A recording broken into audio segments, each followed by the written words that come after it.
Hello everyone, welcome back to my new blog. তো আজকে আমি চলে এসেছি মুচমুচি পেঁপে ভাজার রেসিপি নিয়ে। দেখো, প্রথমেই আমি এই পেঁপেটাকে কেটে নেব। কেটে নেওয়ার পরে এর খোসা ছাড়িয়ে ভালো করে জলে ধুয়ে নেব। তারপর ধোয়া হয়ে গেলে একটা কড়াইতে করে তেল গরম করতে দেব। প্রথমে আমি তেলটা দিয়ে দেব। দেখো, তো তেল আমি দিয়ে দিয়েছি। এরপরে ফোড়ন, জিরে সব কিছু দিয়ে আর লঙ্কা, শুকনো লঙ্কা দিয়েছি আমি। তোমরা চাইলে কাঁচা লঙ্কাও দিতে পারো। তো আমি শুকনো লঙ্কাই দিয়েছি, অল্পই দিয়েছি, কারণ বেশি ঝাল হলে খুব একটা ভালো লাগবে না। তো এরপরে এটা একটু হালকা গরম হয়ে গেলে পেঁপেগুলো এবার মিক্স করে দেবো। তো কড়াইতে আমি পেঁপেগুলো মিক্স করলাম। দেখো, হলুদ দিয়েছি, তো হলুদটাও দিয়েছি দেখো অল্প। এবারে নুন দিয়ে দিলাম পরিমাণ মতো।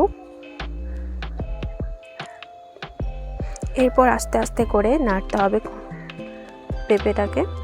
দেখো, কিছুক্ষণ একটু আমি ঢাকা দিয়ে দিলাম যাতে একটু সেদ্ধ হয়ে যায়। তো এরপরে খুলেছি, দেখো প্রায় অনেকটাই সেদ্ধ হয়ে এসেছে, আরও হবে।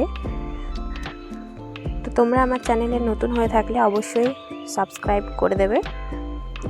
আর আমার ভিডিও কেমন লাগছে অবশ্যই আমাকে কমেন্টে বলবে। দেখো, তো আমি কিছুক্ষণ এটা নেড়ে চেড়ে নেব। তো দেখো, যতক্ষণ না সেদ্ধ হচ্ছে। তো চলো, দেখো আমি তোমাদেরকে একটু কেটে দেখাচ্ছি মানে সেদ্ধ হয়েছে কিনা। অনেকক্ষণ, প্রায় 10 থেকে 15 মিনিট রাখার পরে দেখো প্রায় পুরোটাই হয়ে এসছে ভাজা, সেদ্ধও হয়ে গেছে পুরোপুরি। তো ফাইনালি দেখো হয়ে গেছে। তো কীরকম হয়েছে দেখতে? তো অসাধারণ হয়েছে, খেতেও খুব সুস্বাদু। তোমরা চাইলে অবশ্যই ট্রাই করে দেখো এই শীতের দিনে। পেঁপে তো এমনিতেও শরীরের জন্য খুবই উপকার। তো অবশ্যই তোমরা খেয়েও ট্রাই করে দেখো।